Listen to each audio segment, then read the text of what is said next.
Good morning, student. I am Yogita. Once again, I'll welcome you to the learning session. And today, we'll study about a psychosomatic disorder. It's one of the very common disease what you can see in psychiatric nursing. So definitely, a subject is today psychiatric nursing, and a topic is psychosomatic disorder. Before I explain anything, I can give you one example. You might have seen the film, like if it is in Kannada, Apta Mitra, where very beautifully like even Hindi, some Akshay Kumar's Bul Bulaya, some films are there. In Malayalam also there are so many films. Now these films will give a very beautiful example of this psychosomatic disorder. Now what is a psychosomatic disorder? That means a psychic elements that will lead to a physical complaint and person is exhibiting the physical symptoms. Okay, whenever we rule out many investigations, we are not able to find the root cause, what the reason that person is having a symptoms, what the reason the patient is really experiencing the physical complaints, like it may be very bad pain, chest pain, gastritis, they are really experiencing. It is not that patient is pretending you're doing any kind of drama, but there is no like a diagnosis we cannot rule out, but what it says that psychic elements that will leads to a somatic complaints.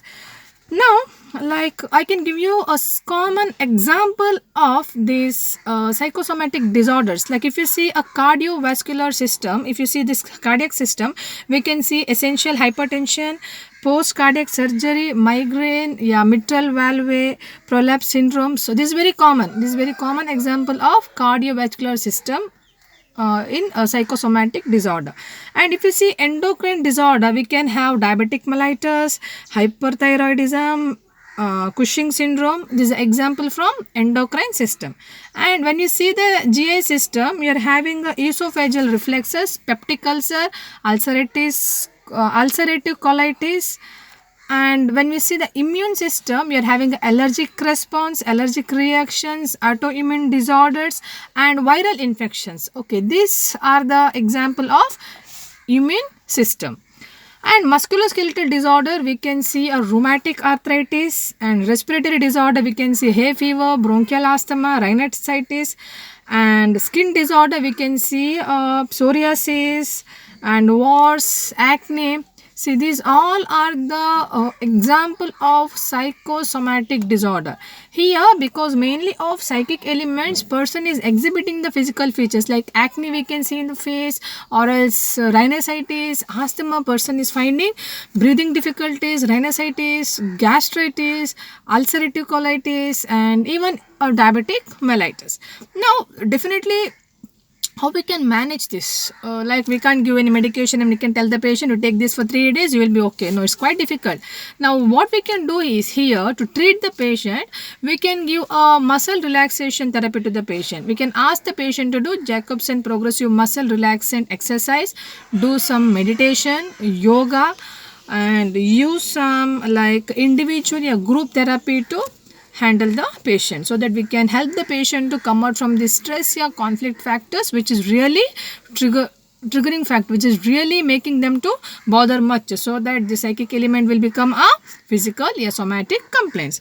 Then definitely the nursing management, we need to assess the patient, we will evaluate all the lab examination, we'll check for the reports, we'll see what exactly a condition is, we'll understand the patient psychological factors where the person is having lot of conflicts and stress level.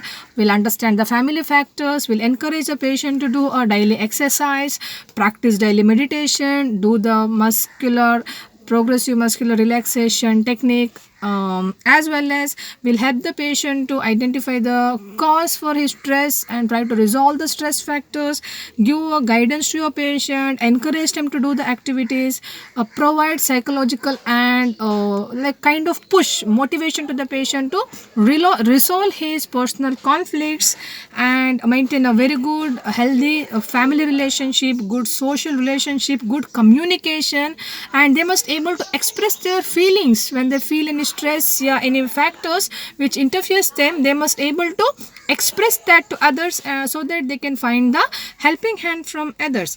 Also, you need to provide some individual therapy to the patient. We can provide some counseling, guidance if it is required.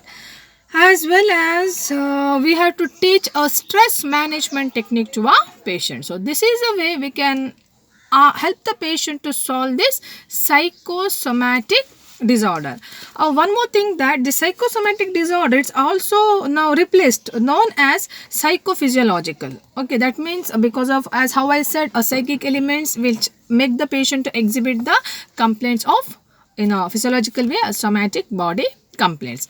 This is one of the very small topic, and you can expect this question for 2 year 5 marks, and I hope you understood. Please keep it in mind. Psychosomatic, there are two words, mind and body.